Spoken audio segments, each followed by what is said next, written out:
In this video, I'll show you how to replace a Lost Robinhood Cash Card step by step.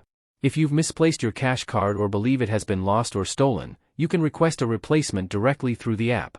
To get started, open the Robinhood app and sign in to your account. Tap your profile icon, then go to the cash card or spending section. If you're not sure where your card is, consider freezing or locking it first to help prevent unauthorized transactions while you request a replacement.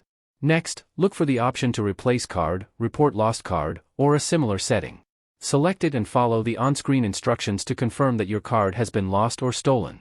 Review your mailing address to make sure your replacement card will be sent to the correct location, and update it if necessary before submitting your request. After confirming everything, complete the replacement request and wait for Robinhood to process it. You can return to the cash card section to check the status of your replacement card and activate it once it arrives.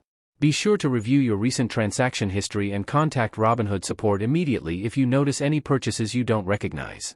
If you found this video helpful, please like the video and subscribe to the channel for more easy app tutorials. Thanks for watching.